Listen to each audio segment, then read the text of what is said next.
বাংলাদেশে বহু নজির এইরকম আছে, পার্লামেন্টে বসে কোট টাই পরে কোটি কোটি টাকা বিদেশে পাচার করছে, তাদের বিচার হয় না। ঠিক কিনা বলেন? ঠিক কিনা বলেন? বিশ্বনবী সাল্লাল্লাহু আলাইহি ওয়াসাল্লামের জামানায় আহম্মাতুহুমুল মারআতুল মাখজুমিয়াতুল্লাতী সারাকাত। আল্লাহর নবীর জামানায় এমন একটা বিরাট ঘটনা ঘটেছিল, আপনি জানলে অবাক হবেন। সেই জামানার বনু মাখজুমি গোত্রের সবচাইতে বড় একটা ফ্যামিলির মহিলা চুরি করেছে। এলাকার মানুষ চিন্তা করতেছেন, বড় ফ্যামিলির মানুষ চুরি করছেন, নবীর কাছে যদি বিচার দেওয়া হয়। আল্লাহর নবী তো এমন ইনসাফওয়ালা নবী, আল্লাহর নবী তো এমন ইনসাফওয়ালা রাষ্ট্রনায়ক, কোনো মানুষকে চিন্তা করবে না, উনি হাত কেটে দিবেন। আল্লাহর নবীর কাছে বিচারটা যদি একটু ঘুরায়া দেওয়া যায়, আপনি তাকায়া দেখবেন আমাদের সমাজেও এখন রাতের বেলা বিচারের হিসাব নিকাশ শেষ হয়ে যায়, এমন আছে না নাই? বিশ্বনবী সাল্লাল্লাহু আলাইহি ওয়াসাল্লামের কাছে কেউ এই বিচার নিয়ে যেতে চায় না। সম্ভ্রান্ত ফ্যামিলির মহিলাটা চুরি করেছিল, তারা চিন্তা করেছেন আল্লাহর নবী যদি হাত কেটে দেয় তাহলে তো ওই ফ্যামিলির উপর একটা বিরাট দাগ লেগে যাবে।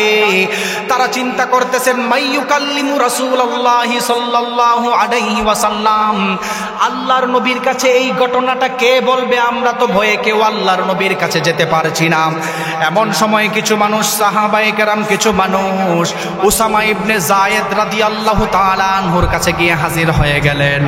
আল্লাহর নবী বললেন, উসামা ইবনে যায়েদের ব্যাপারে বুখারীর বর্ণনায় এসেছেন, ওয়া মাইয়াজতারি আলাইহি ইল্লা উসামা ইবনে যায়েদিন হিব্বু রাসূলিল্লাহ। আল্লাহর নবী উসামা ইবনে যায়েদ রাদিয়াল্লাহু তাআলা আনহুকে সবচাইতে ভালোবাসতেন। এলাকার মানুষ বনু মাখজুমি গোত্রের মহিলার চুরির ঘটনাটা উসামা ইবনে যায়েদ রাদিয়াল্লাহু তাআলা আনহুর কাছে নিয়েছেন। আপনি একটু নবীর কাছে বলেন, আল্লাহর নবী যেন বিচারটাকে কম করে দেয়। আল্লাহর নবী কখনো বিচার কম করনেওয়ালা নবী না, ইনসাফওয়ালা নবী, গেলেই হাত কেটে দিবেন। ঠিক কিনা?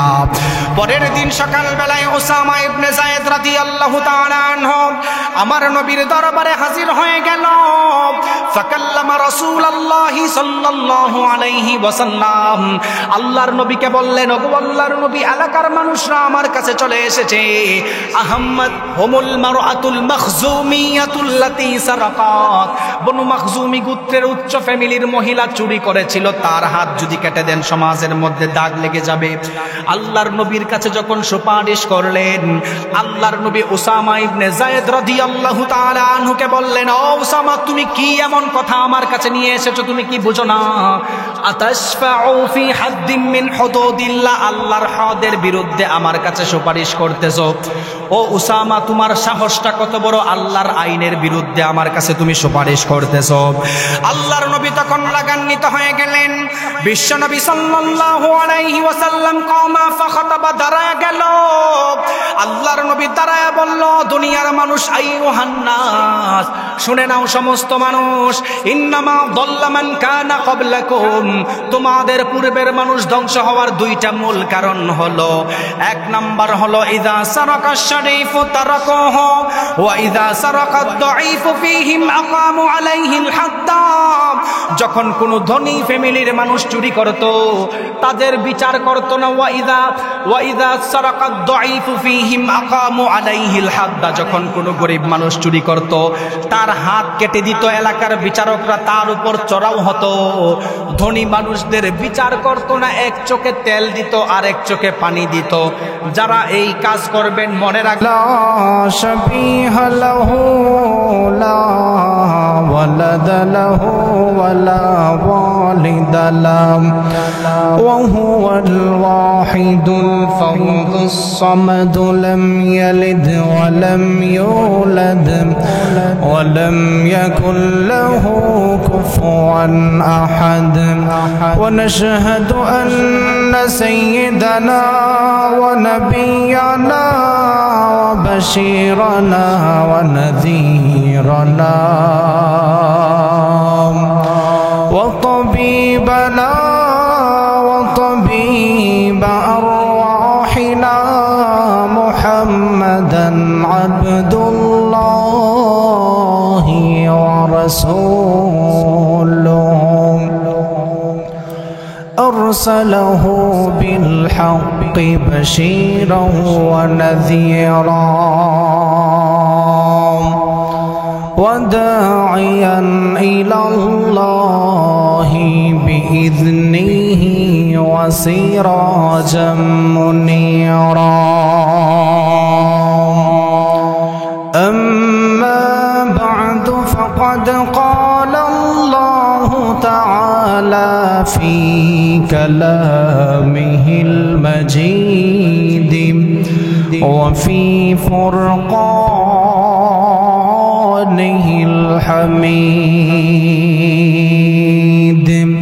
أعوذ بالله من الشيطان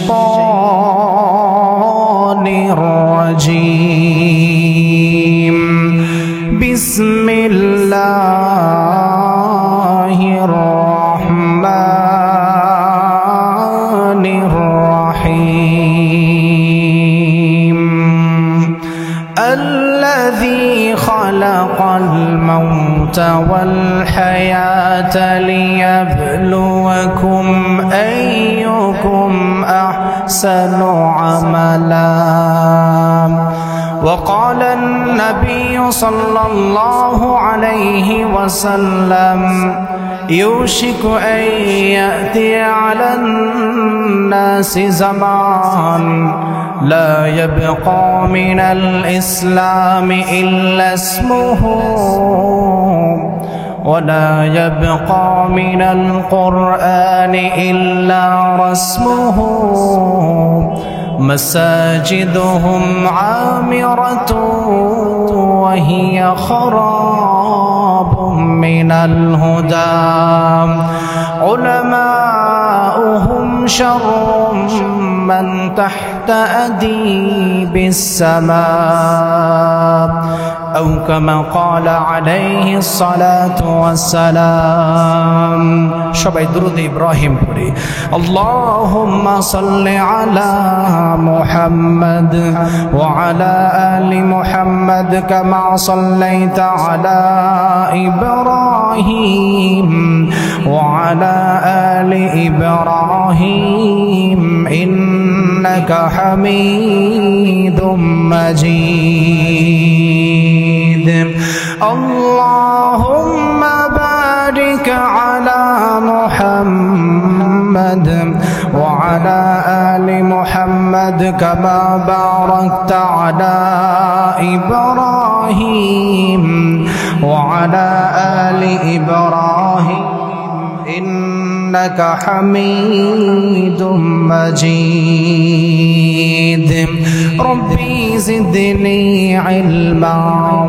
ربي زدني علما ربي اشرح لي صدري ويسر لي أمري واحلل عقدة من لساني يفقه قولي الله يا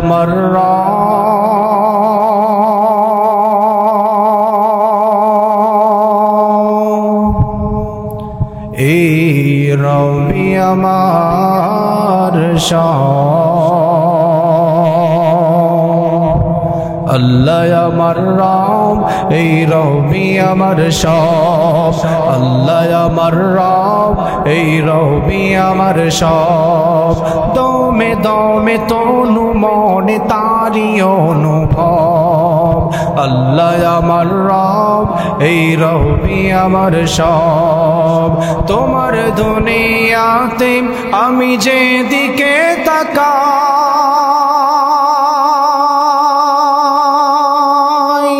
অতই নিয়ামতে ডুবে আছি সবাই তোমার দুনিয়াতে আমি যেদিকে তাকাই অতই নিয়ামতে ডুবে আছি সবাই পাক পাখালির সুরে শুনি তসবিহ কলরব তসবিহ কলরব আল্লাহ আমার রব এই রবি আমার সব দমে দমে তনু মনে তারি অনুভব তোমার মদদ পেলে আমি আর না কিছু চাই,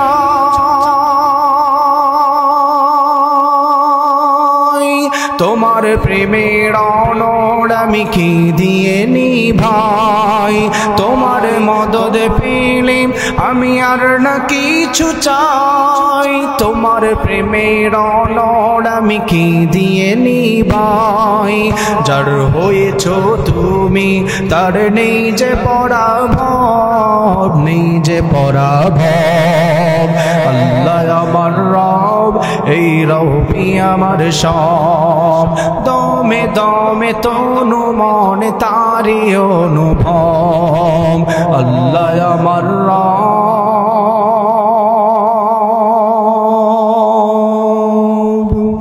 এই রবি আমার সব। আলহামদুলিল্লাহ। ঐতিহ্যবাহী পেকুয়া উপজেলার অন্তর্গত পশ্চিম রাজাখালী উত্তর সুন্দরীপাড়া ভাই ভাই যুব সমাজ ও এলাকাবাসীর যৌথ উদ্যোগে দশম সিরাতুন নবী মাহফিলের সম্মানিত সভাপতি সাহেব, উপস্থিত আছেন আল্লাহর দিন প্রিয়, কোরআন প্রিয়, ইসলাম প্রিয় যুবক ভাইরা, পর্দার অন্তরালের মা ও বোনেরা। আল্লাহ রাব্বুল আলামিন আমাদেরকে সমস্ত ফিতনা ফাসাদ থেকে বাছাই করে এই তাফসীরুল কোরআন মাহফিলে বসার সুযোগ দিয়েছেন, এজন্য আমরা সবাই খুশি না বেজার? আরো জোরে বলেন, খুশি না বেজার? আল্লাহ তাআলা এই ফিতনার জামানায় ফিতনার সমস্ত কাজ থেকে ফারেক করে আমাদেরকে এখানে এনেছেন, সবাই শুকরিয়া তান বলি আলহামদুলিল্লাহ। আলহামদুলিল্লাহ। মনে রাখবেন, কোন মানুষ নিজের শক্তিতেই এই রকম তাফসীরুল কোরআন মাহফিলের ব্যবস্থা করতে পারে না। কোন মানুষ নিজের শক্তি থাকলেই কোনো ভালো কাজের সাথে সম্পৃক্ত হতে পারে না, বরং আল্লাহ রাব্বুল আলামিন যাদেরকে মহব্বত করেন, দিনের জন্য আল্লাহ তাআলা দুনিয়াতে প্রেরণ করেছেন, দিন কাজের জন্য লাগিয়ে রেখেছেন, তাদের দিয়েই আল্লাহ দিনের কাজ করায়। ঠিক কিনা বলেন? রাসূল সাল্লাল্লাহু আলাইহি ওয়াসাল্লাম বলেন, সাহাবায়ে কেরাম, ইন্না লিল্লাহি আহলাইনা মিনান নাস, নিশ্চয়ই দুনিয়াতে আল্লাহর পরিবার আছে। সাহাবায়ে কেরাম প্রশ্ন করলেন, মান হুম ইয়া রাসূলুল্লাহ, আল্লাহর পরিবার কারা? আল্লাহর তো কোনো ওয়াইফ নেই, আল্লাহর তো কোনো সন্তান নেই, আল্লাহর তো কোনো পরিবার থাকার কথা না, আল্লাহর পরিবার কারা? মান হুম ইয়া রাসূলুল্লাহ।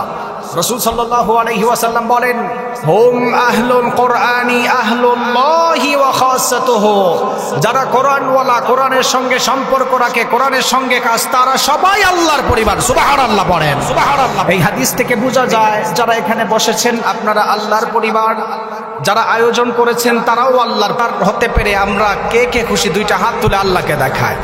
আল্লাহ তাআলা আমাদের সবাইকে কবুল করুন, আমিন। আমি আপনাদের সামনে কোরআনুল কারীমের ৬২৩৬টি আয়াত থেকে একটি আয়াত তেলাওয়াত করেছি। রাসূল সাল্লাল্লাহু আলাইহি ওয়াসাল্লামের অসংখ্য হাদিস থেকে একটি হাদিস সামনে রেখেই কিছু কথা বলে বিদায় নিব ইনশাআল্লাহ। আমাকে এখানে আসার আগে মাহফিল কমিটির পক্ষ থেকে একটি বিষয় দেওয়া হয়েছিল, সেই বিষয়ের উপর নির্ধারিত সময়ে কিছু কথা বলে বিদায় নিব ইনশাআল্লাহ। আমাকে বিষয় দেওয়া হয়েছিল ইহজগৎ ও পরকাল ও দুনিয়ার জগৎ। দুনিয়াতে কেন আসছেন? দুনিয়াতে আসার পরে আমাদের করণীয় কি? হাসরের ময়দানে যাওয়ার পরে আমাদের সঙ্গে কি কি আচরণ করা হবে, এই বিষয়ে কিছু কথা বলব। দুনিয়াতে কেন আসছেন? এক নম্বর, আল্লাহ তাআলা বলেন, ওয়ামা খালাকতুল জিন্না ওয়াল ইনসা ইল্লা লিয়াবুদুন, আল্লাহ তাআলা জিন এবং মানুষদেরকে সৃষ্টি করেন নাই, তবে করছেন ইল্লা লিয়াবুদুন, ইবাদত করার জন্য। আপনি জানলে অবাক হবেন, সাফাওয়াতুত তাফাসিরের মধ্যে এই তাফসীর আসছেন, ওয়ামা খালাকতুল জিন্না ওয়াল ইনসা ইল্লা লিয়ারিফুন। আমি আপনাদের সামনে খুব সংক্ষেপে আলোচনাতে ঢুকে যাব, ভূমিকা বেশি লম্বা করব না। আপনাদের সঙ্গে আগে আবার কমিউনিকেশনটা ঠিক করতে হবে। আচ্ছা বলেন তো দেখি, আল্লাহ তাআলা আমাদেরকে দুনিয়াতে কেন প্রেরণ করছেন? বুঝতে পারেন নাই? কেন প্রেরণ করছেন? আল্লাহর ইবাদত করার জন্য। সর্বপ্রথম একটা থিওরির আলোকে আমার আলোচনা শুরু হবে। এই থিওরিটা যদি বোঝেন, আমার 1 ঘন্টা আলোচনা পুরাটাই আপনারা বুঝতে পারবেন। থিওরির আলোকে পুরাটা বয়ান হবে। সবাই আমার সাথে কথা বলেন। আমাদের দুনিয়ার অধিকাংশ মানুষ তাদের জিন্দেগিতে সবচাইতে বেশি এভারেজে হায়াত মানুষ পায় 60 বছর। ধরে নিলাম কত বছর? 60 বছর, এটা ধরে নেই। সর্বপ্রথম বয়ানটাকে তো দাঁড় করাতে হবে একটা বিষয়ের উপর। এই বিষয়টা আগে ধরেন। একটা মানুষ দুলনা থেকে মৃত্যু পর্যন্ত ধরে নিলাম 60 বছর। কত বছর? আল্লাহ তাআলা দুনিয়াতে কেন আমাদেরকে প্রেরণ করছেন এটা আপনাদেরকে উদাহরণ দিলে বুঝতে পারবেন। এই 60 বছর জিন্দেগিতে দুলনা থেকে মৃত্যু পর্যন্ত কোনো মানুষ যদি প্রতিদিন একটা কাজ কন্টিনিউ 1 ঘন্টা করে করে, প্রতিদিন একটা কাজ কন্টিনিউ 1 ঘন্টা করে 60 বছর জিন্দেগিতে, তার জিন্দেগি থেকে 2.5 বছর চলে যায়। কত বছর চলে যায়? 2.5 বছর চলে যায়। ঠিক তেমনই ভাবে দুলনা থেকে মৃত্যু পর্যন্ত 60 বছর জিন্দেগিতে কোনো মানুষ যদি সুস্থ থাকার জন্য 8 ঘন্টা ঘুমায়, মেডিকেল সায়েন্সের ভাষায় 8 ঘন্টা ঘুমায়, তাহলে তার জিন্দেগি থেকে 20 বছর ঘুমে চলে যায়। কিসে চলে যায়? 20 বছর ঘুমে চলে যায়। কোনো মানুষ সমাজের মধ্যে চলাফেরা করার জন্য ন্যূনতম 6 ঘন্টা কাজ করে যদি কেউ 60 বছর জিন্দেগিতে দুলনা থেকে মৃত্যু পর্যন্ত কেউ কাজ করে না, ধরে নিলাম দুলনা থেকে কাজ করতেছেন, দুলনা থেকে মৃত্যু পর্যন্ত কোনো মানুষ যদি তার 60 বছর জিন্দেগিতে 6 ঘন্টা করে একটা কাজ করে জীবন নির্বাহী করার জন্য তার জিন্দেগি থেকে আরো 15 বছর কাজের মধ্যে চলে যায়, তাহলে এই হিসাব থেকে বোঝা গেল 20 বছর ঘুমের মধ্যে চলে গেল, 15 বছর কাজের মধ্যে চলে গেল। মানুষ খাবার দাবারের সময় প্রত্যেক দিন 1 ঘন্টা সময়ের প্রয়োজন। 60 বছর জিন্দেগির মধ্যে দুলনা থেকে মৃত্যু পর্যন্ত যদি কোনো মানুষ 1 ঘন্টা করে খাবারের সাথে নিয়োজিত থাকে 2.5 বছর চলে যায়। কোনো মানুষ যদি টয়লেট এক্সচেঞ্জা করার জন্য 1 ঘন্টা সময় নেয় 60 বছর জিন্দেগিতে 2.5 বছর, এখানে 5 বছর চলে যায়। আপনি চিন্তা করে দেখেন, আল্লাহ তাআলা দুনিয়াতে পাঠাইছেন মানুষদেরকে ইবাদত করার জন্য, দুনিয়াতে আল্লাহ পাঠাইছেন মানুষদেরকে পরীক্ষা করার জন্য। সেই জায়গার মধ্যে মানুষ ঘুম আর খাবারের মধ্যে 60 বছর জিন্দেগি অহেতুক নষ্ট করে। ঠিক কিনা বলেন? ঠিক কিনা বলেন? হিসাবটা বুঝতে পারছেন? 60 বছর জিন্দেগিতে এটা মনে রাখেন, এগুলো মনে রাখার বিষয়। আমি গতানুগতিক বক্তাদের মতো ওয়াজ করি না, গতানুগতিক আলোচকদের মতো আমার ওয়াজ হবে না। আপনারা শোনেন, 60 বছর জিন্দেগিতে কোনো মানুষ যদি একটা কাজ কন্টিনিউ 1 ঘন্টা করে তার জিন্দেগি থেকে 60 বছরে 2.5 ঘন্টা চলে যায়। এই হিসাব মনে রাখলে আপনার পুরো জিন্দেগির হিসাব খুঁজে পাবেন আপনি।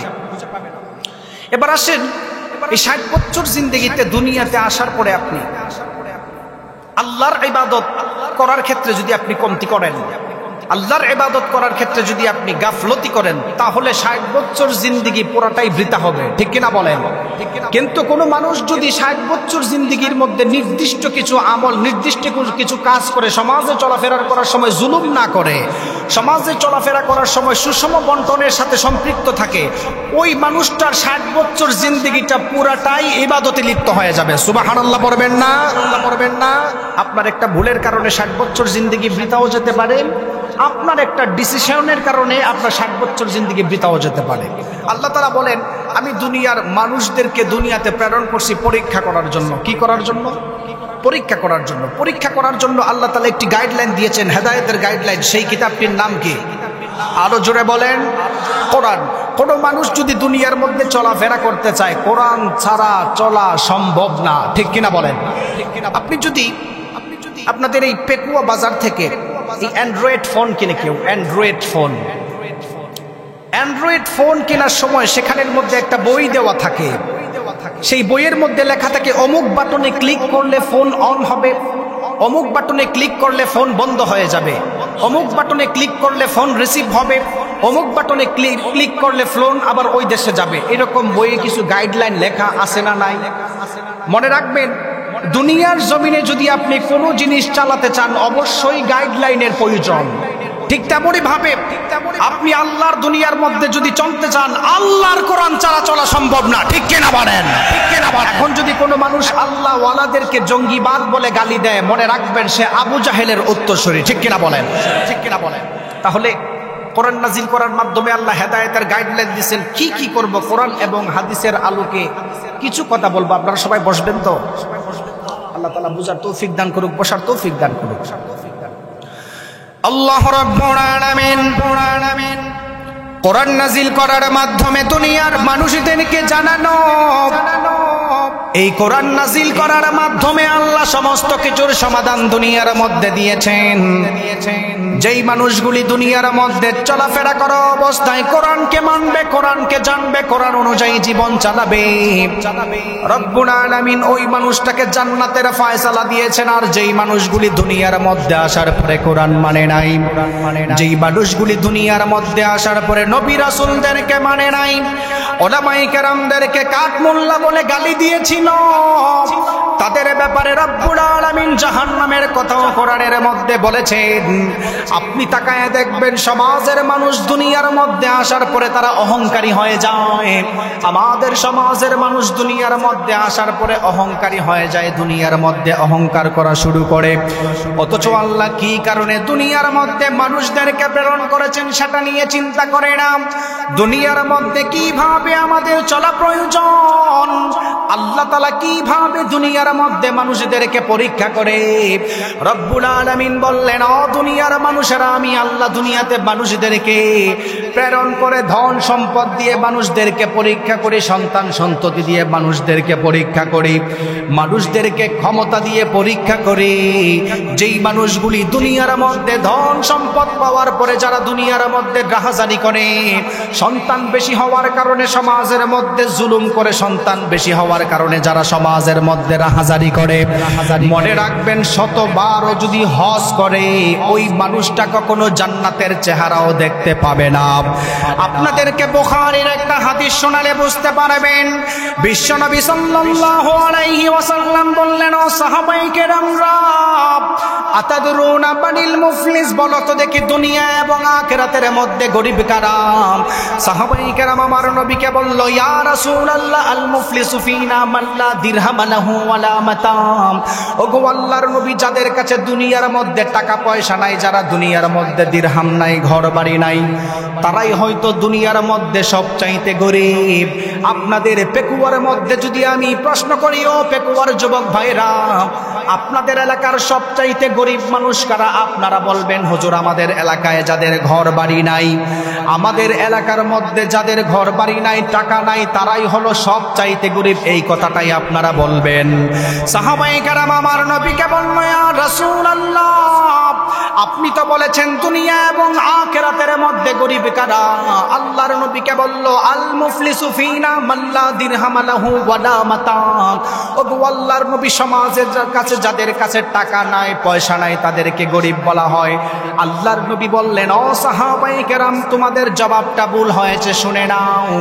উম্মতের মধ্যে ওই সমস্ত উম্মত সবচাইতে গরীব হবে দুনিয়া এবং আখিরাতের মধ্যে যেই মানুষগুলি দুনিয়ার মধ্যে নামাজ পড়ে আবার জুলুম করে, যেই মানুষগুলি দুনিয়ার মধ্যে রোজা রাখে, হজ করে, আবার মানুষদের উপর জুলুম করে, হাসরের ময়দানে আল্লাহর আইনে আটকিয়ে যারা জাহান্নামে যাবে, তারাই হলো সবচাইতে গরীব। আল্লাহর নবী বললেন, ইন্নাল মুফলিসা মিন উম্মতি মান ইয়াতি ইয়াউমাল কিয়ামাতি বিসালাতিন ওয়া যাকাতিন ওয়া সিয়ামিন। উম্মতের মধ্যে কিছু উম্মত দুনিয়ার মধ্যে প্রচুর পরিমাণ নামাজ পড়বে। আপনিও তাকায় দেখবেন আমাদের সমাজে কিছু নামদারি মুসল্লি রয়েছে, প্রথম কাতারের নামাজ পড়ে আবার বিচার করার সময় টাকা নিয়ে বিচার ঘুরাইয়া দেয়, এমন মানুষ আছে না নাই? প্রথম কাতারে নামাজ পড়ে। বিচারক সাহেব যারা শুনতেছেন শুনেন, আল্লাহ কেন বলছেন? আল্লাহ বলেন, আল্লাযী খালাকাল মাউতা ওয়াল হায়াতা লিয়াবলুয়াকুম আইয়ুকুম আহসানু আমালা। আল্লাহ তাআলা বলছেন আহসানু আমালা, উত্তম আমলের কথা। আকসারু আমালা বলেন নাই, বেশি আমলের কথা বলেন নাই। কিন্তু দুঃখজনক বিষয় হচ্ছে আল্লাহর নবী বলতেছেন, ইন্নাল মুফলিসা মিন উম্মতি মান ইয়াতি ইয়াউমাল কিয়ামাতি বিসালাতিন ওয়া যাকাতিন ওয়া সিয়ামিন ওয়া কাযাফা হাযা ওয়া আকালা মালা হাযা ওয়া সাফাকা দামা হাযা। সমাজের মধ্যে কিছু নিকৃষ্ট সমাজের মানুষ হবে, কিছু মানুষ হবে যারা 5 ওয়াক্ত নামাজ পড়ে, রোজা রাখে, আবার সুদী কারবারির সাথে লিপ্ত থাকে, অন্যায়ভাবে মানুষদের উপর জুলুম করে। এমন আছে না নাই? এমন আছে না নাই? দুনিয়ার মধ্যে আল্লাহ তাআলা আমাদেরকে প্রেরণ করেছেন। আবার শোনেন কি কারণে আল্লাহ প্রেরণ করলেন। আল্লাহ তাআলা দুনিয়ার মধ্যে মানুষদেরকে পরীক্ষা করার জন্য প্রেরণ করেছেন। সূরাতুল বাকারা এর 155 নম্বর আয়াতে রব্বুল আলামিন দুনিয়ার মানুষদেরকে জানানো, ওয়ালা নাবলুওয়ান্নাকুম বিশাইইম মিনাল খাউফি ওয়াল জু' ওয়া নাকসিম মিনাল আমওয়ালি ওয়াল আনফুসি ওয়াথ থামারাত ওয়া বাশশিরিস সাবিরিন। আল্লাহ তাআলা দুনিয়ার মধ্যে মানুষদেরকে ধন সম্পদ দিয়ে পরীক্ষা করেন, দুনিয়ার মধ্যে সন্তানদের মাধ্যমে আল্লাহ মানুষদেরকে পরীক্ষা করেন। আপনাদেরকে একটা উদাহরণ দিলে আপনারা সুন্দর করে ভালো করে বুঝতে পারবেন। বুখারীর বর্ণনায় আল্লাহর নবী বললেন, ও সাহাবায়ে কেরামরা, বনি ইসরাইলের জমানায় তিনজন ব্যক্তিকে আল্লাহ তাআলা পরীক্ষা করার জন্য আসমান থেকে ফেরেশতা দুনিয়ার মধ্যে পাঠাইছিলেন। আপনি তাকায় দেখবেন আমাদের সমাজে কিছু মানুষ আছে ধন সম্পদ হওয়ার পরে আল্লাহকে ভুলে যায়, মসজিদ ভুলে যায়, এমন মানুষ আছে না নাই? আছে। ধন সম্পদ হওয়ার আগে আল্লাহর কাছে ফরিয়াদ করে, ধন সম্পদ হওয়ার পরে আল্লাহকে ভুলে যায়। বুখারীর হাদিস। আল্লাহ নবী বলেন, বনি ইসরাইলের তিনজন ব্যক্তি, তাদেরকে পরীক্ষা করার জন্য আল্লাহ তাআলা ফেরেশতা নাযিল করেছেন। ফেরেশতা, এক নাম্বার শ্বেতরোগী, যাদের চামড়া সাদা সাদা থাকে। আপনারা এটাকে কি বলেন? জি, আচ্ছা, কুরুস। কুরুস আমি আসলে চট্টগ্রামের ভাষা বুঝি না। কুরুস তো আমাদের ভাষা এটাকে সিবিডি বেমার বলে, মানে সাদা সাদা হয়ে যায়। শ্বেতরোগী, শর্টকাট শ্বেতরোগী। বনি ইসরাইলের একজন মানুষ শ্বেতরোগী। দ্বিতীয় নাম্বার, একজন মানুষের মাথার মধ্যে চুল নাই, টাক মাথা। সমাজে মানুষ টাক মাথা দেখলে টাকলা বলে গালি দেয়, কি দেয় না? এরকম করা উচিত না। তৃতীয় নাম্বার হচ্ছে একজন অন্ধ ব্যক্তি। আল্লাহ তাআলা যে বলছেন, ওয়ালা নাবলুওয়ান্নাকুম বিশাইইম মিনাল খাউফি ওয়াল জু' ওয়া নাকসিম মিনাল আমওয়ালি ওয়াল আনফুসি ওয়াস সামারাত ওয়া বাশশিরিস সাবিরিন। আমি দুনিয়ার মানুষদেরকে আল্লাহ তাআলা ধন সম্পদ, আল্লাহ তাআলা ক্ষুধা দিয়ে, আল্লাহ তাআলা ধন সম্পদ দিয়ে, ছেলে দিয়ে পরীক্ষা করেন। বুখারীর হাদিসের মধ্যে আসছে, আল্লাহ তাআলা ফেরেশতা নাযিল করছেন তিনজনকে পরীক্ষা করার জন্য। দেখেন নাফরমান বান্দাদের হালত কি আর সবর ধরনেওয়ালা মানুষদের হালত কি। বিশ্বনবী সাল্লাল্লাহু আলাইহি ওয়াসাল্লাম বললেন, বনি ইসরাইলের তিনজনকে পরীক্ষা করার জন্য আল্লাহ তাআলা আসমান থেকে ফেরেশতা নাযিল করেছেন। ফেরেশতারা সর্বপ্রথম শ্বেতরোগী মানুষের কাছে চলে গেল। শ্বেতরোগী মানুষদেরকে বলল, যুবক ভাই, মানুষ, তোমার জীবনে অভাব কি? তোমার জীবনে চাহিদা কি? শ্বেতরোগের মানুষটা তখন বলল, আমার জীবনে সবচাইতে বড় একটা চাহিদা হলো আল্লাহ তাআলা যদি আমার চামড়াটাকে সুন্দর করে দিত। সাদা সাদা ছোট ছোট থাকার কারণে মানুষ আমাকে ব্যঙ্গ করে।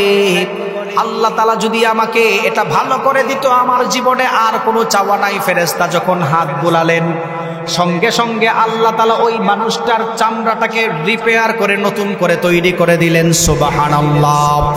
এরপরে ফেরেশতা তখন ওই যুবককে বলল, এই মানুষটাকে বলল, তোমার সবচাইতে পছন্দনীয় জিনিসটা কি? আপনি জানলে অবাক হবেন। ওই যুবকটা তখন দাঁড়িয়ে বলল, আল্লাহ তাআলা যেহেতু আমাকে এত সুন্দর চামড়া দান করেছেন, আমার তো বিরাট ইচ্ছা ছিল আমার একটা বড় উটের ফার্ম থাকবে। ওট আমার পছন্দ, লাল ওট আমার পছন্দ। ফেরেশতা একটা ওট দিলেন, বললেন আল্লাহর পক্ষ থেকে দেওয়া হয়েছে। সুবহানাল্লাহ। আল্লাহর পক্ষ থেকে একটা উট দিয়েছেন, তার একটা উট দিয়ে চলে গেছে। দ্বিতীয় নাম্বার ব্যক্তি টাকওয়ালা। টাকওয়ালার কাছে যাওয়ার পরে গিয়ে বলতেছেন, তোমার জীবনে অভাব কি? কিসের? বলতেছেন, আমার মাথায় তো চুল নাই, পুরাই স্টেডিয়াম। মানুষ আমাকে বিভিন্ন ধরনের ভাবে, কুচক্রী ভাবে মানুষদের কথা বলে। আল্লাহ তাআলা যদি আমার মাথার মধ্যে চুল বজায় দিত, আর কিছু দরকার ছিল না। বিশ্বনবী সাল্লাল্লাহু আলাইহি ওয়াসাল্লাম বললেন, তাকওয়ালা মানুষের কাছে যখন ফেরেশতাটা হাজির হয়ে গেল, তাকওয়ালা মানুষের মাথার উপর যখন হাত বুলালেন, আল্লাহর কুদরতে মাথার মধ্যে চুল চলে এসেছে। এরপরে ওই মানুষটাকে একটা গাবী দান করা হয়েছে, এটা তুমি লালন পালন করো। তৃতীয় নাম্বার অন্ধ ব্যক্তির কাছে ফেরেশতা হাজির হয়ে বলল, ভাই, তোমার জীবনে সবচাইতে বড় চাহিদা কি? অন্ধ ব্যক্তি বললেন, আল্লাহ যদি আমার চোখ দান করেন, দুনিয়াটা দেখতে পারবো, আর কোনো চাহিদা নাই। ফেরেশতা তখন হাত বুলানোর সঙ্গে সঙ্গে অন্ধ ব্যক্তির চোখটাও ভালো হয়ে গেল। সুবহানাল্লাহ। ভালো হয়ে গেছে। তাকে একটা বকরি দিছে, গাবী পেটে বাচ্চা আছে, বকরি দিছে। আল্লাহ তাআলা যে বলছেন পরীক্ষা করার জন্য দুনিয়াতে পাঠাইছেন। দেখেন আমাদের সমাজের মানুষ in terms of wealth and money 1000 কোটি টাকার মালিক হলে তারা মনে করে সফলতা অর্জন করছে। আমাদের সমাজের মানুষ in terms of name and fame, সমাজের মানুষ তাকে চিনে, সে মনে করছে তার সফল হয়ে গেছে। না, এটা ভুল কথা। আমাদের সমাজের মানুষ ইন টার্মস অফ পাওয়ার, রাজনৈতিক ক্ষমতা আসার পরে মনে করে সে সফলতা অর্জন করছে। উল্টা পাল্টা বিচার করে এরকম জালেম আছে না নাই সমাজে? আছে। তিনজনকে তিন রকম সেপারেট করে ফেরেশতা চলে গেছে। কিছুদিন পরে আবার ফেরেশতা হাজির হয়ে তাদেরকে পরীক্ষা করতেছেন। মানুষের রূপে আসছেন সর্বপ্রথম শ্বেতরোগী মানুষের কাছে। ফেরেশতাকে আল্লাহ তাআলা তাদেরকে পরীক্ষা করার জন্য আবার কিছুদিন পরে পাঠালেন। প্রথম লোক তার কাছে হাজির হয়ে বলল, যুবক ভাই, মরুভূমির সফর করার সময় আমার কাছে কোনো কিছু নাই, তুমি আমাকে কিছু একটা দান করো। তোমার এখানে তো অনেক উট আছে, একটা উট তুমি আমাকে দান করো, এটা আমার জন্য অনেক সহজ হবে। যেই আল্লাহ তোমাকে সব কিছু দিয়েছেন সেই আল্লাহর রাস্তায় তুমি একটা কিছু দান করো। সে দান করতে অস্বীকার করেছেন। সঙ্গে সঙ্গে বললেন, আল্লাহ এইগুলা দেয় নাই, আমি আমার বাপ দাদার ধর্ম থেকে পূর্বপুরুষ থেকে আমি ধনী ছিলাম, আমি এইগুলা পাইছি। নাউজুবিল্লাহ। ফেরেশতা তখন বলতেছেন, আমি কিন্তু তোমাকে চিনি, তোমার শ্বেতরোগী ছিল, আল্লাহ তাআলা তোমাকে অনুগ্রহ করে তোমার শরীরের চামড়াও ভালো করছে, উটও দিছে, ডেইরি ফার্ম হয়েছে, বড় ফার্ম হয়েছে।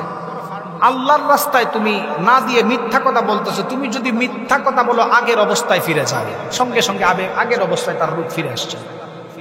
পরীক্ষাটা কি সিস্টেম দেখেন। ফেরেশতা দ্বিতীয় নাম্বার মানুষের কাছে চলে গেল। তাকওয়ালা মানুষের কাছে হাজির হয়ে বলল, যুবক ভাইরা, আমি তো সফর করতেছি, আমার অভাব হয়েছে, তুমি আল্লাহর রাস্তায় কিছু একটা দান করো। ওই যে তোমার অনেক বকরি, তোমার অনেক গাবি দেখা যায়, গরু দেখা যায়। আপনি জানলে অবাক হবেন, তাকওয়ালা মানুষটাও সেদিন অস্বীকার করেছিল, আমি আমার বাপ দাদা থেকে এই ধনী মানুষ আমাকে কেউ অনুগ্রহ করে নাই, আমি আমার মতো পাইছি, চলে যাও, আমি এটা দান করতে পারবো না। ফেরেশতা দোয়া করলেন, ও যুবক ভাই, তুমি যদি মিথ্যা কথা বলে থাকো আগের অবস্থায় ফিরে যাও। আপনি জানলে অবাক হবেন, দোয়া করার সঙ্গে সঙ্গে সে তার আগের অবস্থায় ফিরে গিয়েছেন। আল্লাহর নাফরমানি অস্বীকার করার কারণে আগের অবস্থায় লোকটা ফিরে গিয়েছেন। তৃতীয় নাম্বার মানুষটা ধৈর্য ধারণ করেছিলেন, আল্লাহর উপর বিশ্বাস ছিল। তৃতীয় নাম্বার মানুষের কাছে যখন ফেরেশতা হাজির হয়ে গেল, অন্ধ মানুষ ছিল, তার কাছে গিয়ে হাজির হয়ে বলল, আপনি আমাকে কিছু একটা দান করেন। অন্ধ মানুষটা বলতেছেন, ও যুবক ভাই, ও পথিক, আমি তো এক সময় অন্ধ ছিলাম, আল্লাহর কুদরতে আল্লাহ তাআলা আমাকে চোখ দিয়েছেন, আল্লাহর কুদরতে আমাকে এত ছাগল দিয়েছেন, এত বড় ফার্ম হয়েছেন, আল্লাহর রাস্তায় যতটুকু প্রয়োজন তোমার নিয়ে যাও, আমি কোনো বাধা দিব না। সুবহানাল্লাহ। তাহলে তিনজনের মধ্যে প্রতিক্রিয়া আসলো। এক নাম্বার, দুইজন অস্বীকার করছেন। তাহলে দুনিয়াতে আসার পরে, আল্লাহর নিয়ামত পাওয়ার পরে, যারা আল্লাহর রাস্তায় দান খয়রাত, আল্লাহর রাস্তায় সদকা করতে চায় না, অস্বীকার করে, মানুষদের সাথে খারাপ ব্যবহার করে, অস্বীকার করে, মনে রাখবেন ওই মানুষগুলি নাফরমান অবস্থায় মারা যাবে। নাফরমান অবস্থায় মারা যাবে। উদাহরণ টানলে তো বিরাট। সূরা তাওবা এর ৭৫ নম্বর আয়াতে শানে নজুল খুলে দেখবেন, রাসূল সাল্লাল্লাহু আলাইহি ওয়াসাল্লামের পিছনে নামাজ পড়তো। পিছনে কিসে পড়তো? একটু সবাই বলেন। আপনারা যে এইভাবে চুপ করে বসে আছেন, আচ্ছা আপনাদের এই পেকুয়ার কেউ কি রাসূলের সঙ্গে ভাত খাইছেন? কেউ খাইছেন? দেখছেন কেউ? রাসূলের সঙ্গে যুদ্ধে গেছেন কেউ? যুদ্ধেও যান নাই। রাসূল সাল্লাল্লাহু আলাইহি ওয়াসাল্লামের পিছনে নামাজ পড়তো এই লোক ও আল্লাহর বিধান অমান্য করার কারণে মুনাফিক হয়ে মারা গেছে, ছাড় দেওয়া হয় না। তাহলে আপনি আমি আবার কি? আল্লাহ তাআলা দুনিয়ার মধ্যে আমাদেরকে প্রেরণ করেছেন আল্লাহর ইবাদত করার জন্য। দুনিয়ার মধ্যে কোরআন মেনে যারা দুনিয়ার মধ্যে চলাফেরা করবে, তাদের ব্যাপারে রব্বুল আলামিন জান্নাতের ফয়সালা দিয়েছেন। আর এত কিছু পাওয়ার পরেও, দুনিয়ার আসমান জমিন পাওয়ার পরেও, স্পাইনাল কর্ড পাওয়ার পরেও, আল্লাহ তাআলা ব্রেইন দিয়েছেন, ব্রেইনের মধ্যে ৮৬ বিলিয়ন আল্লাহ তাআলা নিউরন দিয়েছেন। এত কিছু পাওয়ার পরেও যারা দুনিয়ার মধ্যে কোরআন মানে নাই, কোরআন জানো না, কোরআনকে অস্বীকার করে, তাদের ব্যাপারে আল্লাহ তাআলা দুনিয়া এবং আখিরাতের মধ্যে তিনটা হুঁশিয়ার দিয়েছেন, বলেন কয়টা? আল্লাহ রাব্বুল আলামিন কোরআনুল কারীমের 20 নম্বর সূরা সূরাতুত তাহা এর 124 থেকে 26 নম্বর আয়াতে জানানো, ওয়ামান আ'রাদা আন যিকরি ফাইন্না লাহু মাঈশাতান দানকা ওয়া নাহশুরুহু ইয়াওমাল কিয়ামাতি আ'মা ক্বালা রাব্বি লিমা হাশারতানি আ'মা ওয়া ক্বাদ কুনতু বাসীরা ক্বালা কাযালিকা আতাতকা আয়াতুনা ফানাসিতাহা ওয়া কাযালিকাল ইয়াওমা তুনসা। আল্লাহ রাব্বুল আলামিন এই আয়াতের মধ্যে দুনিয়ার মানুষদেরকে সুন্দর করে জানালেন, ওয়ামান আ'রাদা আন যিকরি ফাইন্না লাহু মাঈশাতান দানকা। যেই মানুষগুলি দুনিয়ার মধ্যে কোরআন পাওয়ার পরে কোরআনকে মানে নাই, কোরআনকে জানে নাই, কোরআন শিখে নাই, ওলামায়ে কেরামদেরকে পাওয়ার পরে ওলামায়ে কেরামদেরকে মানে নাই, নবী রাসূলদেরকে পাওয়ার পরে মানে নাই, ওই মানুষটাকে প্রথম নাম্বার শাস্তি সম্পর্কে মুফাসসিরিনে কেরাম বলেন, 1 নাম্বার দুনিয়ার মধ্যে আল্লাহ তাকে কখনো শান্তি দিবে না। দ্বিতীয় নাম্বার ব্যাখ্যা ইমাম ফখরুদ্দিন রাজি রাহমাতুল্লাহি আলাইহি বললেন, ওই মানুষটা যখন কবরে রাখা হবে আল্লাহ তাআলা কবরটাকে সংকীর্ণ করে ফেলবেন, আযাব শুরু করে দিবেন। তৃতীয় নাম্বার যারা কোরআন পাওয়ার পরে কোরআন মানে নাই, নবী রাসূল পাওয়ার পরে যারা নবী রাসূলদেরকে মানে নাই, ওলামায়ে কেরামদেরকে যারা কাঠ মোল্লা বলে গালি দিয়েছিলেন, ভালো করে আপনারা শুনেন। তৃতীয় নাম্বার শাস্তি সম্পর্কে রব্বুল আলামিন বললেন, ওয়া নাহশুরুহু ইয়াউমাল কিয়ামাতি আ'মা, আল্লাহ তাআলা তাদেরকে হাসরের ময়দানে অন্ধ অবস্থায় তুলবেন। হাসরের ময়দানে অন্ধ অবস্থায় তোলার পর মানুষগুলি আমার আল্লাহকে বলবেন, গো আল্লাহ, দুনিয়ার মধ্যে তো চোখ ছিল, চোখ থাকার পরে কেন আপনি আমাদেরকে অন্ধ অবস্থায় তুললেন? তাদের ব্যাপারে রব্বুল আলামিন কোরআনের মধ্যে সেই কথাটাও তুলে ধরেছেন। আল্লাহ তাআলা বলেন, ক্বালা রাব্বি লিমা হাশারতানি আ'মা ওয়া ক্বাদ কুনতু বাসীরা। ওগো আল্লাহ, ওয়া ক্বাদ কুনতু বাসীরা, চোখ থাকার পরে কেন আপনি আমাদেরকে হাসরের ময়দানে অন্ধ অবস্থায় তুললেন?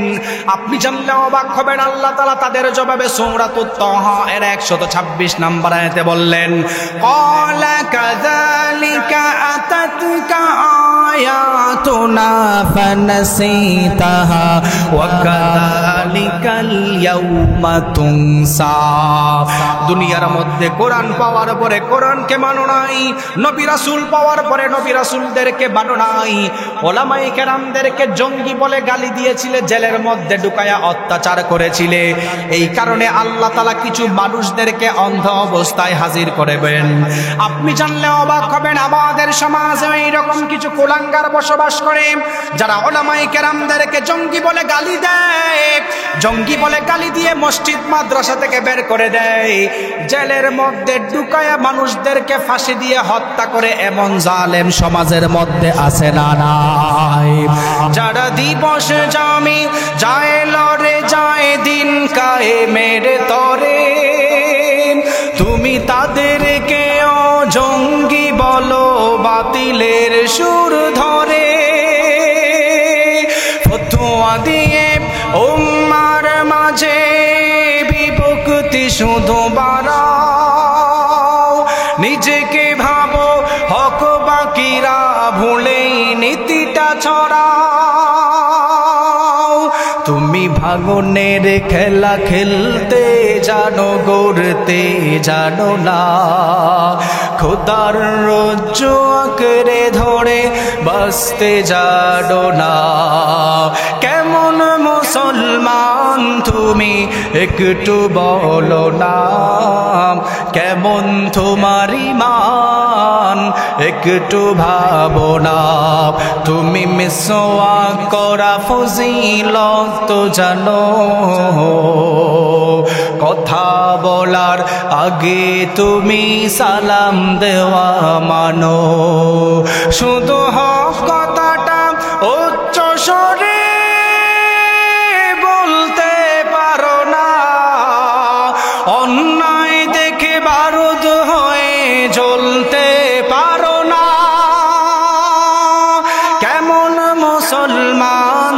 তুমি একটু বলো না কেমন তোমার ঈমান একটু ভাবো না তুমি যেই কালিমার দাওয়াত দিলে বুকেতে নেই তোলে দেখো সেই কালিমার দাওয়াত দিয়ে কত জন আজ জেলে তুমি যেই কোরআনের ওয়াজ করলে হাদিয়া তোহফা মেলে দেখো সেই কোরআনের ব্যাখ্যা লিখে কেউ ফাঁসিতে ঝোলে তুমি দুনিয়ার মোহে জীবনের মায়া ছাড়তে পারো না প্রভুর রাহে প্রাণ বিলিয়ে দিতে জানো না কেমন মুসলমান তুমি একটু ভাবো না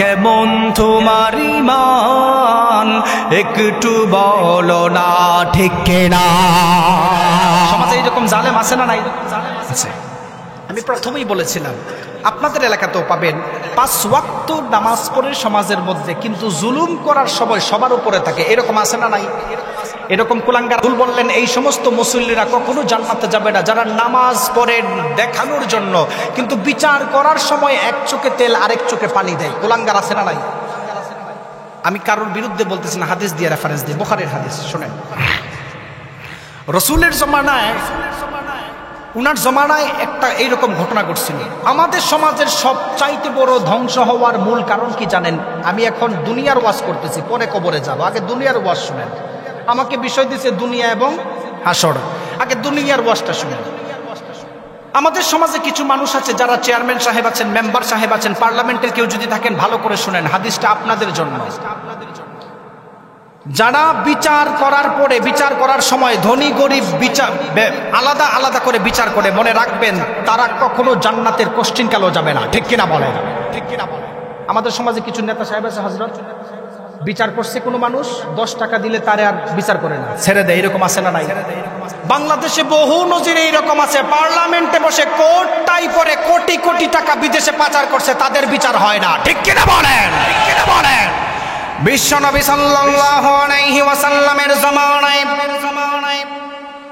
আহাম্মাতুহুমুল মারআতুল মাখজুমিয়াতুল্লাতী সারাকাত আল্লাহর নবীর জামানায় এমন একটা বিরাট ঘটনা ঘটেছিল আপনি জানলে অবাক হবেন সেই জামানার বনু মাখজুমি গোত্রের সবচাইতে বড় একটা ফ্যামিলির মহিলা চুরি করেছে এলাকার মানুষ চিন্তা করতেছেন বড় ফ্যামিলির মানুষ চুরি করছেন নবীর কাছে যদি বিচার দেওয়া হয় আল্লাহর নবী তো এমন ইনসাফওয়ালা নবী আল্লাহর নবী তো এমন ইনসাফওয়ালা রাষ্ট্রনায়ক কোনো মানুষকে চিন্তা করবে না উনি হাত কেটে দিবেন আল্লাহর নবীর কাছে বিচারটা যদি একটু ঘোরায়া দেওয়া যায় আপনি তাকায়া দেখবেন আমাদের সমাজেও এখন রাতের বেলা বিচারের হিসাব নিকাশ শেষ হয়ে যায় এমন আছে না নাই বিশ্বনবী সাল্লাল্লাহু আলাইহি ওয়াসাল্লামের কাছে কেউ এই বিচার নিয়ে যেতে চায় না সম্ভ্রান্ত ফ্যামিলির মহিলাটা চুরি করেছিল তারা চিন্তা করেছেন আল্লাহর নবী যদি হাত কেটে দেয় তাহলে তো ওই ফ্যামিলির উপর একটা বিরাট দাগ লেগে যাবে তারা চিন্তা করতেছেন মাইয়ুকাল্লিমু রাসূলুল্লাহি সাল্লাল্লাহু আলাইহি ওয়াসাল্লাম আল্লাহর নবীর কাছে এই ঘটনাটা কে বলবে আমরা তো ভয়ে কেউ আল্লাহর নবীর কাছে যেতে পারছি না এমন সময় কিছু মানুষ সাহাবায়ে কেরাম কিছু মানুষ উসামা ইবনে যায়েদ রাদিয়াল্লাহু তাআলা আনহুর কাছে গিয়ে হাজির হয়ে গেলেন আল্লাহর নবী বললেন উসামা ইবনে যায়েদের ব্যাপারে বুখারীর বর্ণনায় এসেছেন ওয়া মাইয়াজতারি আলাইহি ইল্লা উসামা ইবনে যায়েদিন হিব্বু রাসূলিল্লাহ আল্লাহর নবী উসামা ইবনে যায়েদ রাদিয়াল্লাহু তাআলা আনহুকে সবচাইতে ভালোবাসতেন এলাকার মানুষ বনু মাখজুমি গোত্রের মহিলার চুরির ঘটনাটা উসামা ইবনে যায়েদ রাদিয়াল্লাহু তাআলা আনহুর কাছে নিয়েছেন আপনি একটু নবীর কাছে বলেন আল্লাহর নবী যেন বিচারটাকে কম করে দেয় আল্লাহর নবী কখনো বিচার কম করনেওয়ালা নবী না ইনসাফওয়ালা নবী গেলেই হাত কেটে দিবেন, ঠিক কিনা? পরের দিন সকালবেলায় উসামা ইবনে যায়েদ রাদিয়াল্লাহু তাআলা আনহু আমার নবীর দরবারে হাজির হয়ে গেল। ফাকাল্লামা রাসূলুল্লাহি সাল্লাল্লাহু আলাইহি ওয়াসাল্লাম, আল্লাহর নবীকে বললেন, ওগো আল্লাহর নবী, এলাকার মানুষরা আমার কাছে চলে এসেছে।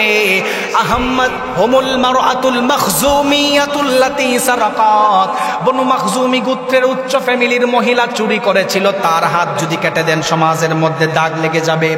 আল্লাহর নবীর কাছে যখন সুপারিশ করলেন, আল্লাহর নবী উসামা ইবনে যায়েদ রাদিয়াল্লাহু তাআলা আনহুকে বললেন, ও উসামা, তুমি কি এমন কথা আমার কাছে নিয়ে এসেছো? তুমি কি বুঝো না?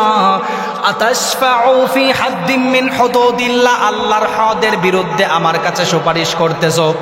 ও উসামা, তোমার সাহসটা কত বড়! আল্লাহর আইনের বিরুদ্ধে আমার কাছে তুমি সুপারিশ করতেছো। আল্লাহর নবী তখন লাগান্বিত হয়ে গেলেন। বিশ্ব নবী সাল্লাল্লাহু আলাইহি ওয়াসাল্লাম কওমা ফাখাতাবা, দাঁড়ায় গেল।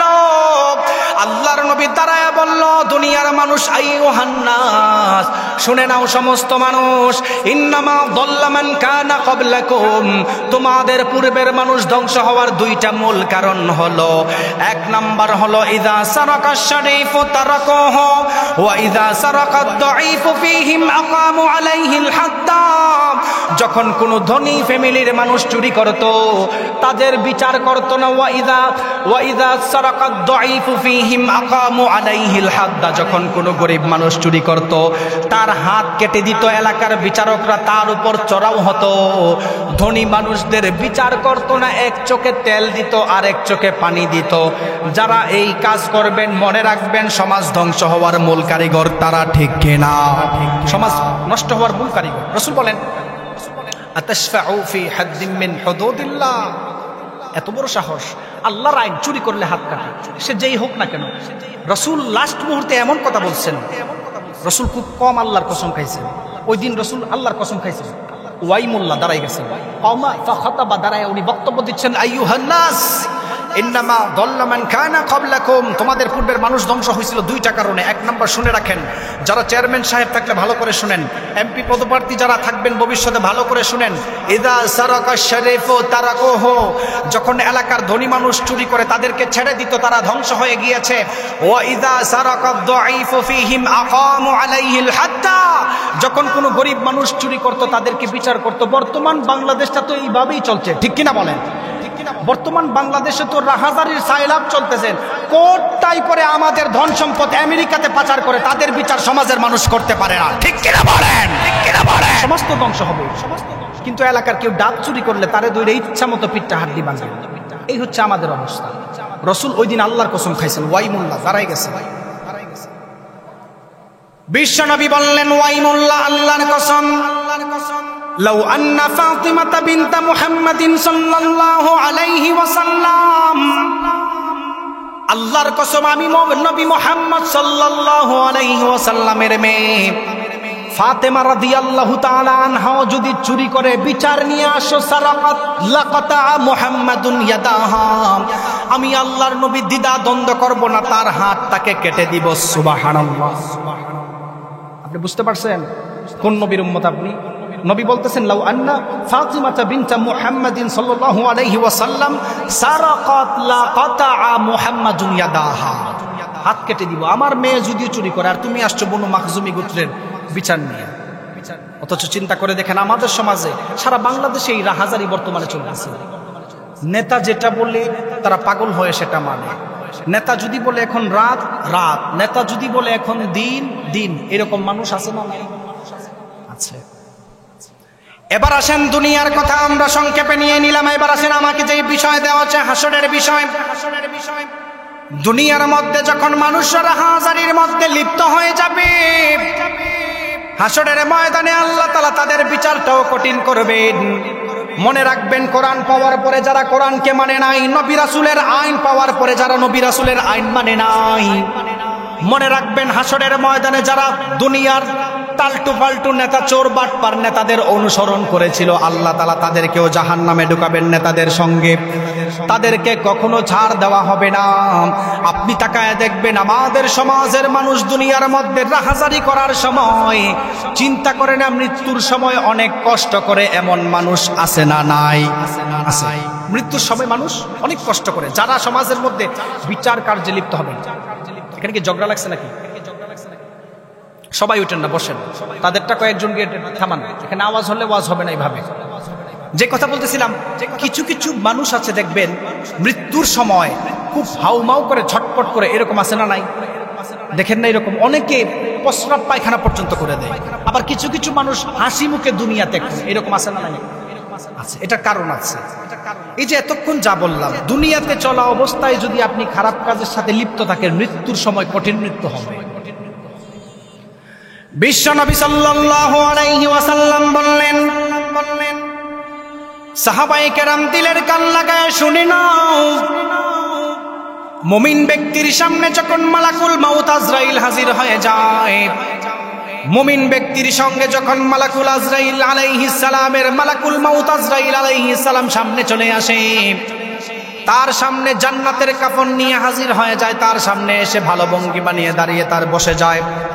এবং আল্লাহ তাআলা তাদের ব্যাপারে কোরআনুল কারীমের মধ্যে বললেন, ইয়া আইয়াতুহান নাফসুল মুতমাইন্না ইরজিই ইলা রাব্বিকি রাদিয়াতাম মারদিয়া ফাদখুলি ফি ইবাদি ওয়াদখুলি জান্নাতি।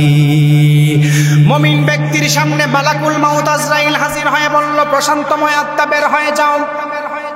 মুমিন ব্যক্তিকে আল্লাহ তাআলা এমন ভাবে দুনিয়ার মধ্যে জান কবজ করে, ওই মানুষটা ঠিক মতো টেরও পায় না, কবরটা মানুষের জানটা বের হয়ে যায়। আপনি জানলে অবাক হবেন, মুমিন ব্যক্তির জানটাকে যখন মালাকুল মাউত আজরাইল কবজ করে, কবজ করার পরে আসমানের উপর নিয়ে যায়, আসমানের উপর নিয়ে যায়, ফেরেশতারা স্বাগতম জানাতে থাকে, ফেরেশতারা স্বাগতম জানাতে থাকে। এত সুন্দর কার আত্মা, কার আত্মা, এইভাবে তারা সবাই কথা বলতে থাকে।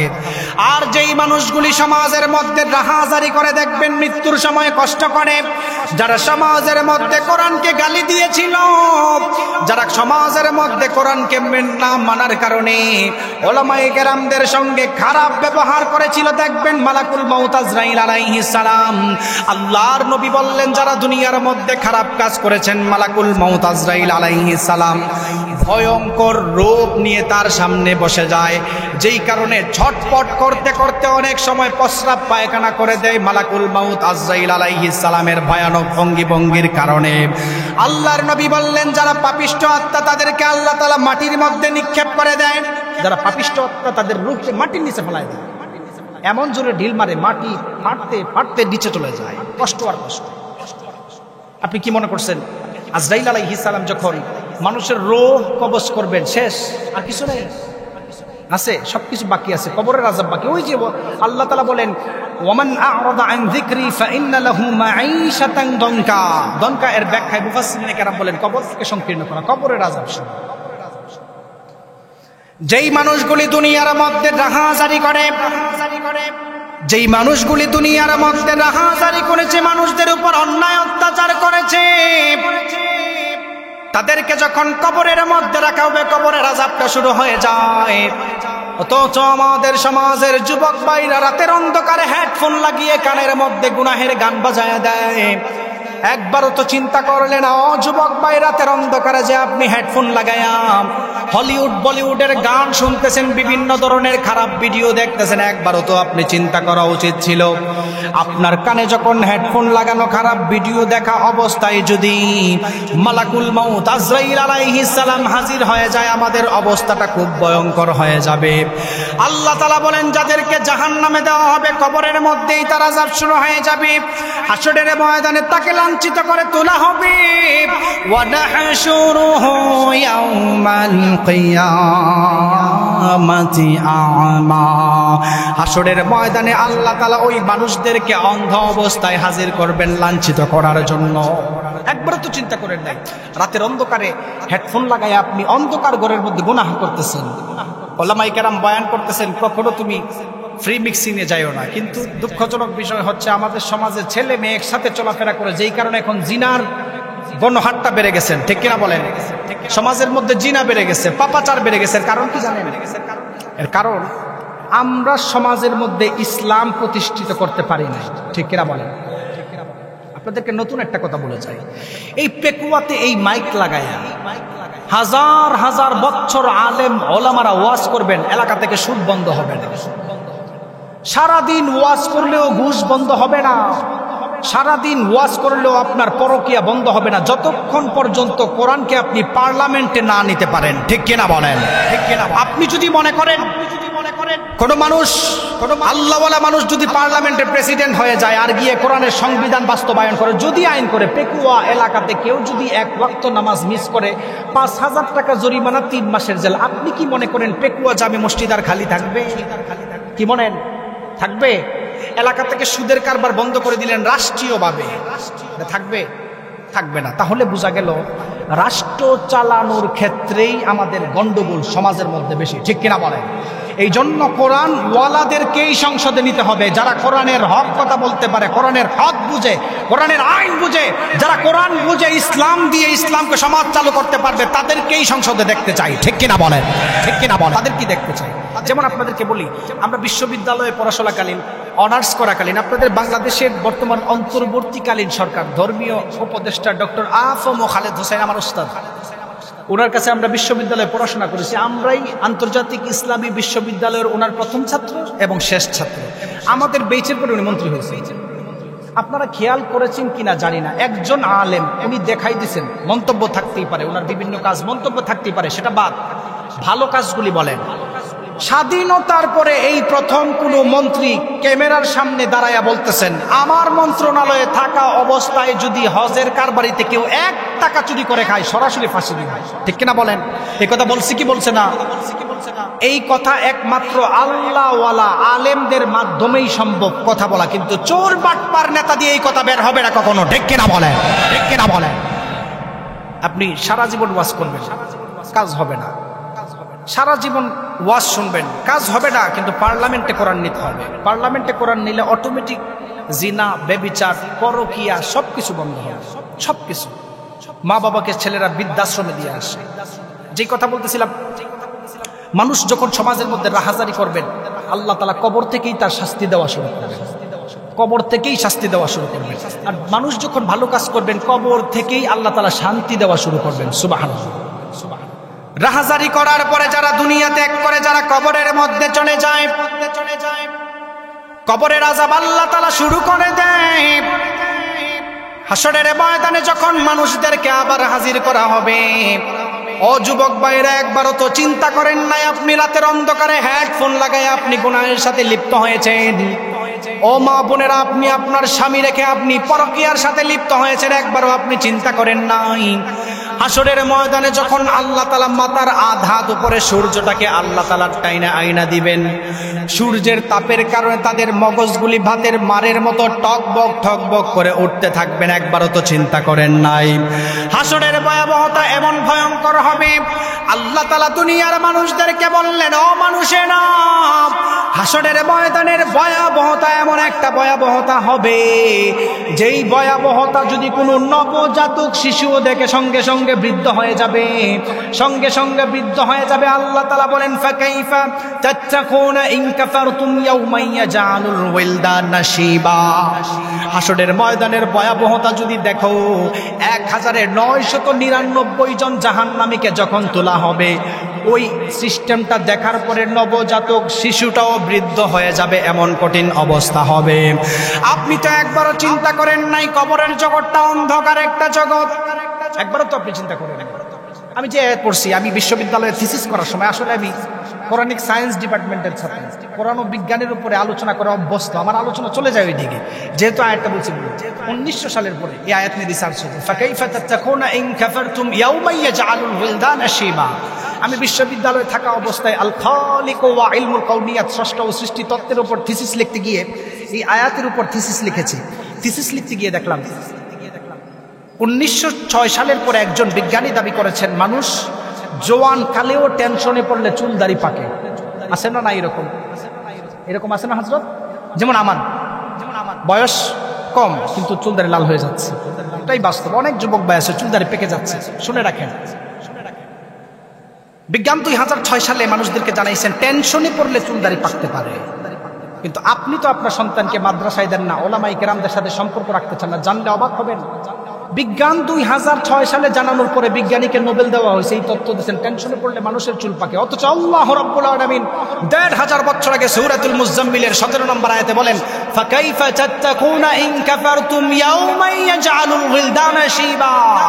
হাসরের ময়দানের ভয়াবহতা, ১০০০-এ যখন ৯৯৯ জন জাহান্নামীকে তোলা হবে, এই অবস্থা যখন দেখবে নবজাতক শিশুও বৃদ্ধ হয়ে যাবে। সুবহানাল্লাহ বলেন। আপনি চিন্তা করতে পারছেন বিজ্ঞান কোথায় থেকে সোর্স নেয়, কোথায় পর্যন্ত তারা চলে যায়? দুঃখজনক, আমরা এগুলা রিসার্চ করি। আল্লাহ রাব্বুল আলামিন কোরআন নাজিল করার মাধ্যমে কবরের বর্ণনা করেছেন। আমাদের সমাজের মানুষ কবরের আযাবের কথা একবারও চিন্তা করে না। আমাদের সমাজের মানুষ চিন্তা করে কবরে রাখলে হয়তো মানুষটা কবরে শুয়েই থাকবে, কবরে কোনো আযাব থাকবে না। অথচ মনে রাখবেন, কবরে যাওয়ার সঙ্গে আযাবও শুরু হবে, শরীর সহ পচা শুরু হবে, ঠিক কিনা? ৬ দিন পরে নখ খসে যাবে, ৯ দিন পর চুল। কবর গাহের সামানে নিতে কইরো না কেউ ভুল। ৬ দিন পরে নখ খসে যাবে, ৯ দিন পর চুল। কবর গাহের সামানে নিতে কইরো না কেউ ভুল। কবর জায়গা ভালো নয়, আমল দিয়ে কবর গৃহ সাজিয়ে নিতে হয়। আমল দিয়ে কবর গৃহ সাজিয়ে নিতে হয়। ৬ দিন পরে নখ খসে যাবে, ৯ দিন পর চুল। কবর গাহের সামানে নিতে কইরো না কেউ ভুল। কবর জায়গা ভালো নয়, আমল দিয়ে কবর গৃহ সাজিয়ে নিতে হয়। আমল দিয়ে কবর গৃহ সাজিয়ে নিতে হয়। ১৭ দিনে পেট ফেটে শেষ, পোকার খাদ্য হবে। ৬০ দিন পরে গোশ থাকবে না, কঙ্কাল পরে রবে। ১৭ দিনে পেটে ফেটে শেষ, পোকার খাদ্য হবে। ৬০ দিন পরে গোশ থাকবে না, কঙ্কাল পরে রবে। ৯০ দিনে হাড় গলে সব,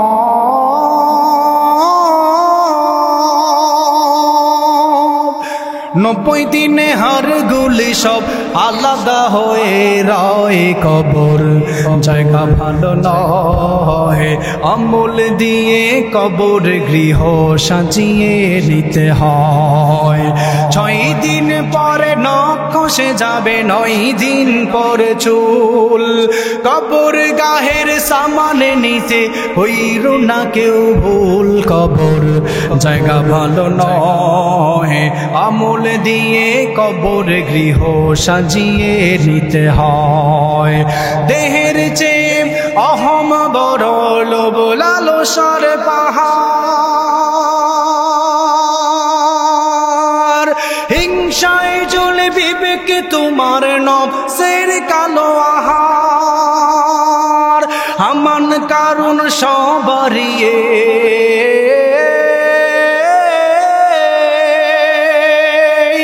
হামান কারণ সবারিয়ে পরিণতি পরিচয়। কবর জায়গা ভালো নয়, আমল দিয়ে কবর গৃহ সাজিয়ে নিতে হয়, ঠিক কিনা?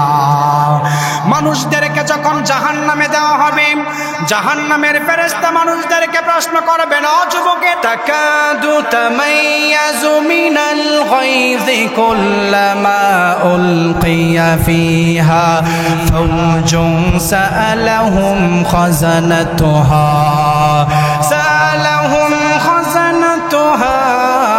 আলাম ইয়াতিকুম নাযীর। জাহান্নামীরা তখন বলবেন, ও জাহান্নামের ফেরেশতারা শুনে নাও, অবশ্যই আমাদের কাছে দুনিয়ার মধ্যে কিছু বাশীরা ওয়া নাযীরা, আলাম ইয়াতিকুম নাযীর, তোমাদের কাছে কি সুসংবাদদাতা কেউ যায় নাই? তারা বলবেন, ক্বালু বালা ক্বাদ জাআনা নাযীরুন ফাকাযযাবনা ওয়া কুলনা মা নাযালাল্লাহু মিন শাইইন আনতুম ইল্লা ফি দালালিন কাবীর। জাহান্নামের ফেরেশতারা যখন জাহান্নামীদেরকে প্রশ্ন করবেন দুনিয়ার মধ্যে, আলাম ইয়াতিকুম নাযীর, তোমাদের কাছে কি কোনো নবী রাসূল যায় নাই? তারা বলবেন, ক্বালু বালা, হ্যাঁ অবশ্যই আমাদের কাছে গিয়েছিল। ফাকাযযাবনা, আমরা তাদেরকে মিথ্যাবাদী বলেছিলাম, বন্ড বলে গালি দিয়েছিলাম। এরপরে তারা আফসোস করে বলবেন, রব্বুল আলামিন এরপরে রাতের মধ্যে মানুষদেরকে জানালো, ওয়া ক্বালু লাউ কুন্না নাসমাউ আও নাকিলু মা কুন্না ফি আসহাবিস সাঈর। তারা আরো আফসোস করে বলবেন, হায় দুনিয়ার মধ্যে তাদেরকে যদি মানতাম আমাদের এই কাজগুলি আজকে জাহান্নামে হতো না। ও যুবক ভাইরা, বেনামাজি নেতার পিছনে যারা চলাফেরা করে একটু ভালো করে শুনে নাও, বেনামাজি নেতা জাহান্নামে যাবে, বেনামাজি নেতার অনুসারীরাও জাহান্নামে যাবে, ঠিক কিনা? আল্লাহ রাব্বুল আলামিন কোরআনুল কারীমের মধ্যে দুনিয়ার মানুষদেরকে জানালো, ওয়াকালু রব্বানা ইন্না আতা'না সাদাতানা ওয়া কুবারা'না ফাআদাল্লুনাস সাবিলা। যারা নেতাদেরকে অনুসরণ করো, বেনামাজি নেতাদের সঙ্গে তাদের সাথীদের জাহান্নামী হবে। আল্লাহ তাআলা বললেন, ওয়াকালু রব্বানা ইন্না আতা'না সাদাতানা ওয়া কুবারা'না ফাআদাল্লুনাস সাবিলা।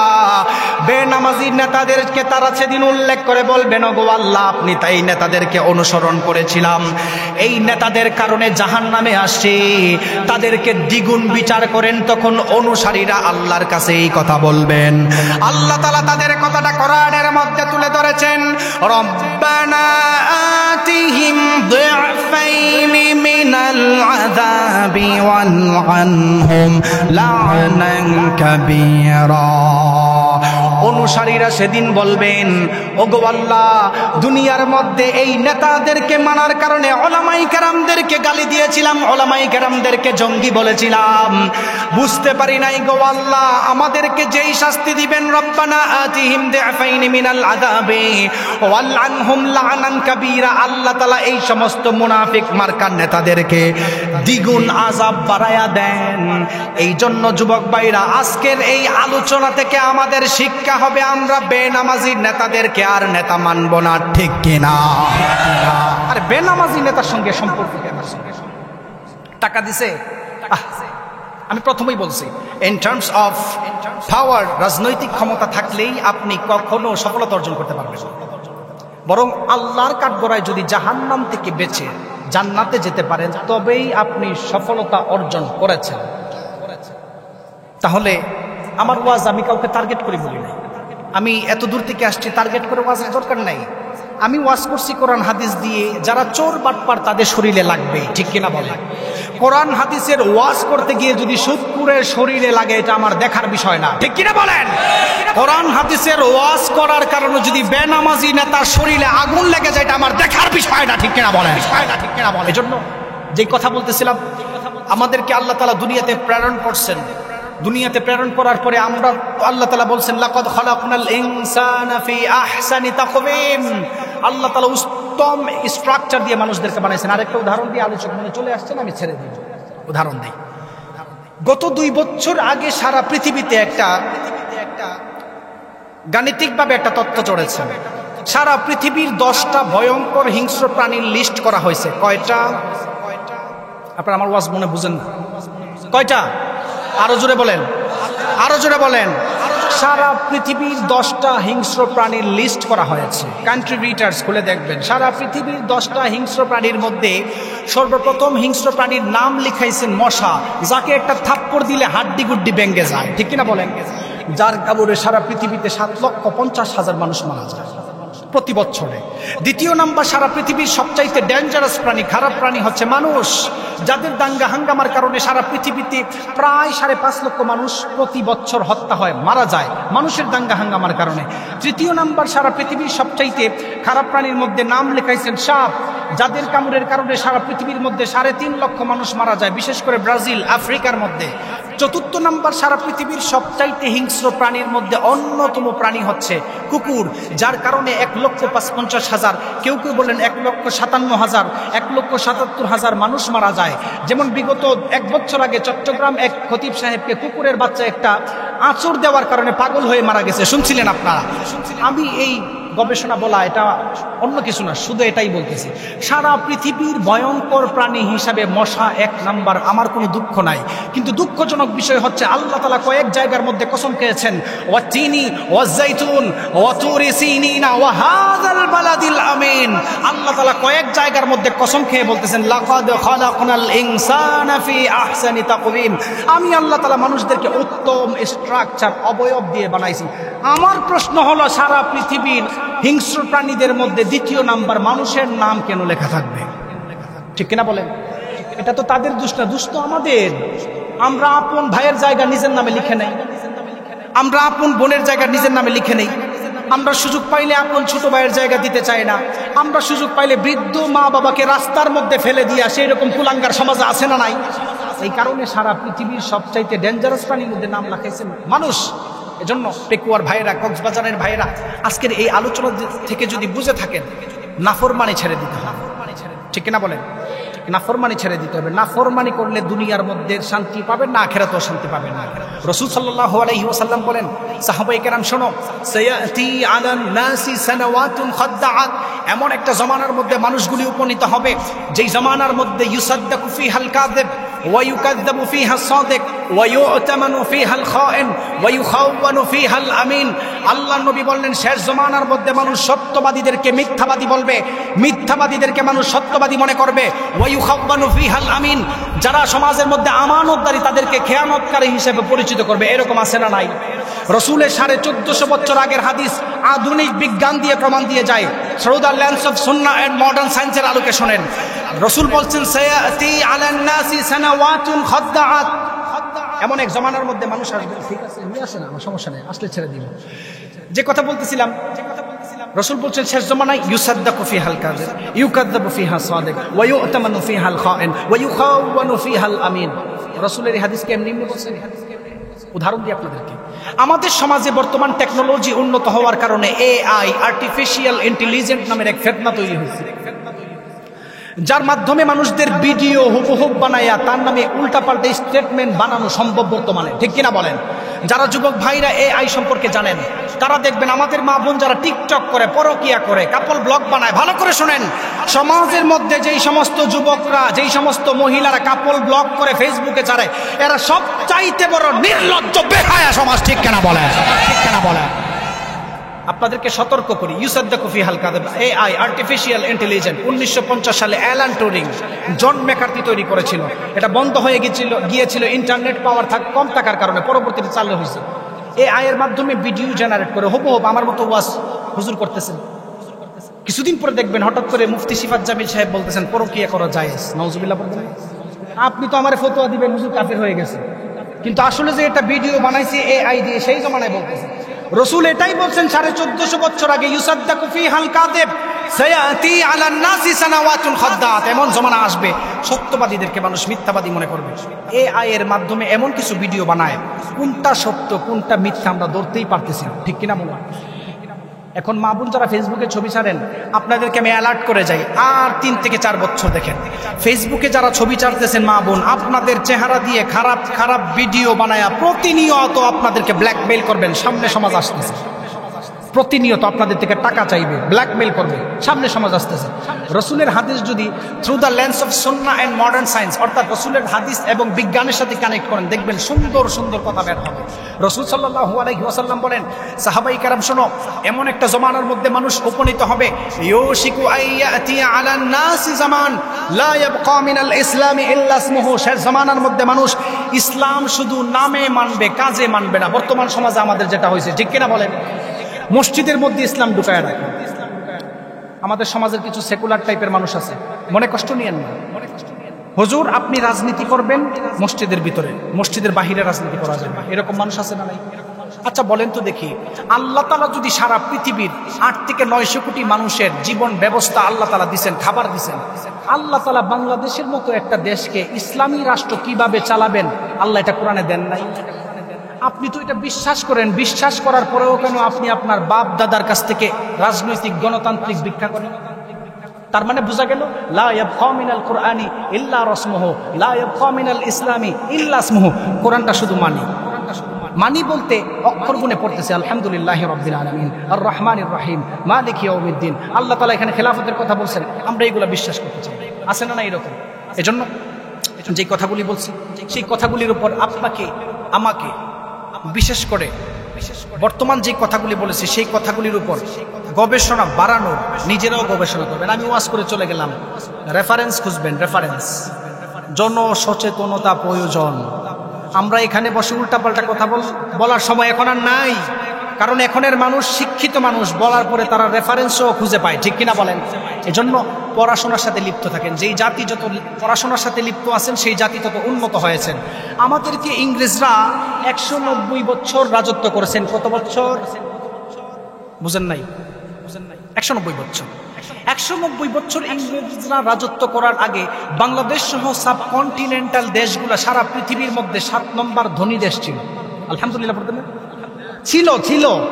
কিন্তু ইংরেজরা যখন 190 বছর আমাদেরকে শোষণ করে যায়, বর্তমান বাজার দরে $47 ট্রিলিয়ন তারা ওই সময় চুরি করেছেন ইংরেজরা কোনো ইহুদি খ্রিস্টানদের ধন সম্পদ চুরি করে নাই। তারা শুধু এই ভারত উপমহাদেশের মুসলিম সাম্রাজ্যের বড় বড় যেটা নবাব সিরাজউদ্দৌলা বলেন আরো যারা আছে, এদের নবাবদের টাকা চুরি করে দিয়েছেন।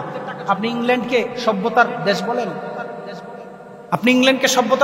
মেয়ে ইংল্যান্ডকে সভ্যতার দেশ নয়, ইংল্যান্ড হচ্ছে চোরের মার বড় গলা, ঠিক কিনা বলেন? তারা আমাদের থেকে সভ্যতা চুরি করে নিছে ইস্ট ইন্ডিয়ার মাধ্যমে 100 বছর, আর বাকি 90 বছর ইংরেজরা সরাসরি এই উপমহাদেশে রাজত্ব করছেন। ইতিহাস পড়লে দেখবেন তারা আসার পরে এই সমাজের মধ্যে পড়ালেখা আমাদের যেই কারিকুলাম সবগুলাকে ধ্বংস করে দিয়ে গেছেন। আমাদের সমাজের ছেলেপেলেরা এখন পড়তে চায় না, 25 বছরে মাস্টার্স করার পরে তাদেরকে যদি জিজ্ঞেস করা হয়, যুবক ভাই মাস্টার্স করছো কি করবো? আমি তো গুগলে সার্চ, চাকরি করবো, আমি তো চাইনার অমুক কোম্পানি চাকরি করবো।